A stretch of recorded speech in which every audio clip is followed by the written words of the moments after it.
विश्व की व्यवस्था में परिवर्तन तो आवश्यक है, विनाश टालना है तो अनिवार्य है, परंतु हम एक विपरीत व्यवस्था में इतने आगे बढ़ गए,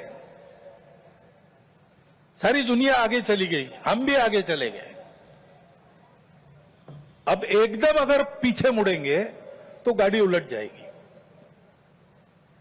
इसलिए इस गति से आगे बढ़ते बढ़ते हुए धीरे धीरे छोटे छोटे कदमों से हमको मुड़ना पड़ेगा, एक लंबा मोड़ लेके पीछे आना पड़ेगा।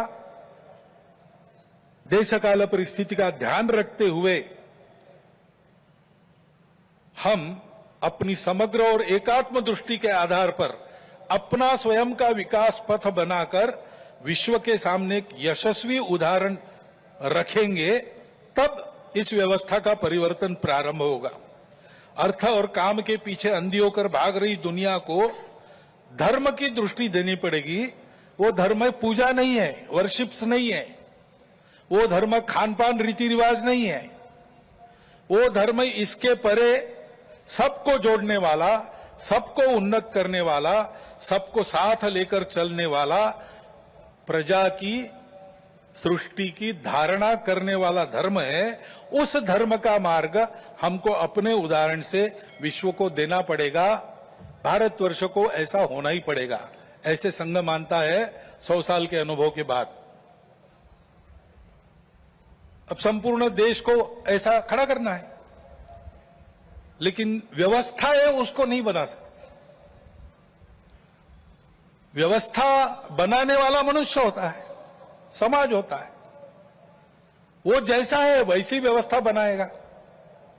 कहते हैं प्रजातंत्र में अंग्रेजी में एक वाक्य, people get the government they deserve. तो ये नहीं है कि सारा कुछ जिम्मा उन पर है, उनकी समीक्षा करके स्तुतियां, उनकी निंदा हम करते रहे, ऐसा नहीं होता है। जैसा समाज है वैसी व्यवस्थाएं चलेगी, और इसलिए समाज के आचरण में परिवर्तन आना चाहिए, तब व्यवस्था में परिवर्तन आता। वैसे भी कोई स्थापित व्यवस्था अपने को स्वयं को बदलने की इच्छुक नहीं रहती, और अपने को स्वयं को बदलने का उसका सामर्थ्य भी नहीं रहता, क्योंकि वो स्वयं को नहीं बनाती, समाज उनको बनाता है। ये सामर्थ्य समाज के पास रहता है। समाज को अपने आप को नए आचरण में ढालकर खड़ा होना पड़ता है। ये व्यवस्था परिवर्तन की पूर्व शर्त है, और समाज के आचरण के परिवर्तन जो आता है वो भाषणों और पुस्तकों से नहीं आता। प्रबोधन तो करना ही पड़ता है, लेकिन प्रबोधन करने वालों को स्वयं जो परिवर्तन चाहते हैं उसका उदाहरण बनना पड़ता। अपने व्यक्तिगत जीवन में, सामाजिक जीवन में, राष्ट्रीय जीवन में, अपने स्वयं के परिवार के जीवन में, अपने आजीविका के कार्य में हम उस परिवर्तन का उदाहरण बनकर जिए। और ऐसे जो उदाहरण स्वरूप व्यक्ति होते हैं, जिनके जीवन में पारदर्शिता है, निस्वार्थ बुद्धि है, जिनके पास प्रामाणिकता है, संपूर्ण समाज को अपना मानकर जिनका जीवन व्यवहार उस समाज के हित के लिए चलता है, ऐसा स्थानीय नेतृत्व देने वाले व्यक्ति होने पड़ते हैं। इसलिए उन व्यक्तियों का निर्माण करना पड़ता है, और इसलिए संघ का अनुभव है, व्यक्ति निर्माण से समाज परिवर्तन, और समाज परिवर्तन में से व्यवस्था परिवर्तन, यही देश में और विश्व में परिवर्तन लाने का सही तरीका है। हर समाज में यही अनुभव है, ऐसा ही होता है। सब प्रगत देशों का इतिहास देखिए, आधुनिक इतिहास देखिए, ऐसा ही हुआ है। ऐसे व्यक्ति निर्माण करने की समाज की व्यवस्थाएं रहती है। हर एक राष्ट्र में, हर एक समाज का अपना एक पारिवारिक जीवन का तरीका था। अब लगभग सब जगह ध्वस्त हो गया, केवल भारत में बाकी है। परंतु 300 साल पहले अमेरिका में भी एक तरीका था, यूरोप में भी एक तरीका था। उस तरीके से ऐसे व्यक्तियों का निर्माण होता है। उस देश की एक विशिष्ट शिक्षा रहती है, उस शिक्षा में से उसके व्यक्तियों का मन तैयार होता है,